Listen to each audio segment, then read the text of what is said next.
अनेक शब्दों के लिए एक शब्द। आज की इस वीडियो में आपको बताया जाएगा 20 अति महत्वपूर्ण ऐसे शब्दों को जो अधिकतर एग्जाम में पूछे जाते हैं और पूछे भी गए हैं। तो इस वीडियो में आपको 20 अति महत्वपूर्ण अनेक शब्दों के लिए एक शब्द बताया जाएगा। तो कृपया आपसे एक रिक्वेस्ट है कि आप इस वीडियो को पूरा देखें और अपने आप को चेक भी करते चलें कि इस 20 में से आप कितना सही कर पाते हैं। ठीक है दोस्तों, इससे पहले एक वीडियो और बनाई गई है जिसे आपने अगर नहीं देखा तो प्लेलिस्ट में जाकर वहाँ से देख सकते हैं।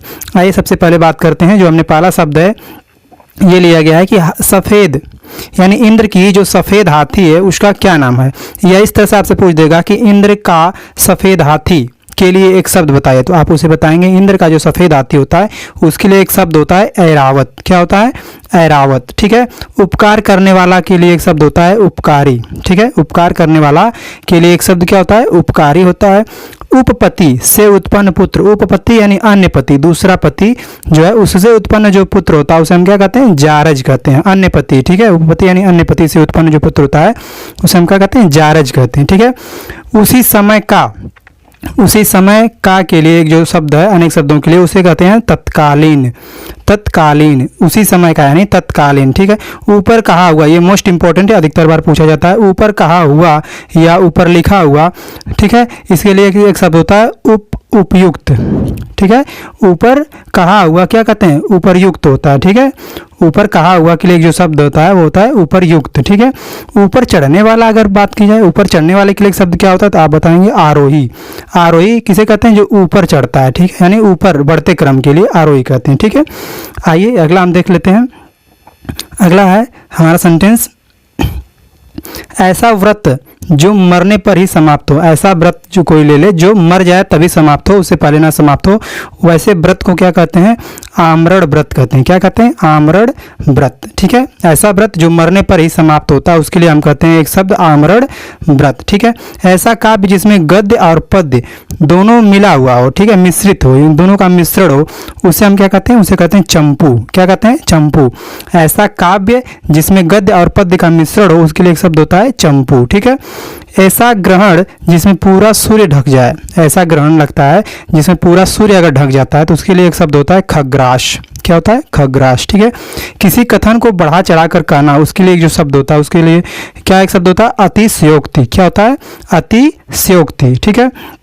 कान के नीचे लटका हुआ कोमल भाग, यानी जो कान के नीचे एक लटका हुआ कोमल भाग जिसमें हम बाली वाली लड़कियां पहनती हैं उसे क्या कहते हैं? तो आप बताएंगे कर्णपाली कहते हैं। क्या कहते हैं? कर्णपाली। यहाँ पे उड़नतवारा रहेगा। ठीक है।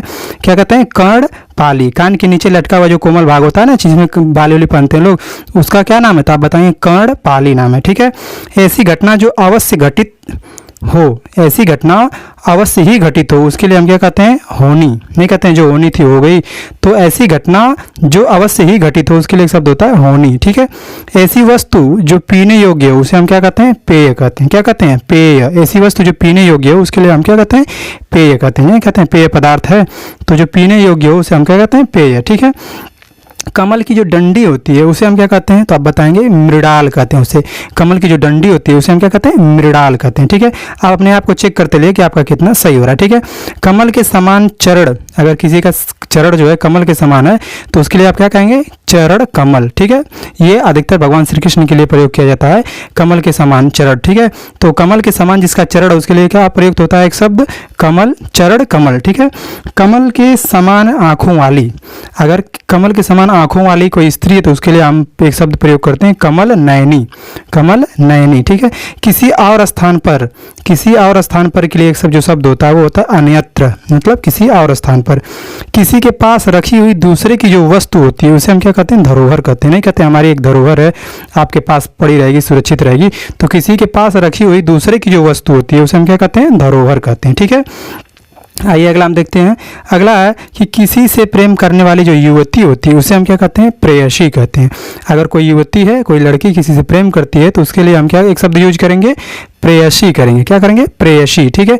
गांव से संबंधित, गांव से संबंधित के लिए एक शब्द होता है ग्रामीण। ठीक है, तो आज की ये 20 मोस्ट इंपॉर्टेंट वर्ड्स थे जिसे आपको हमने बताया। अगर अच्छे लगे हों तो आप इसे वीडियो को लाइक करके अपने दोस्तों तक जरूर भेजिएगा।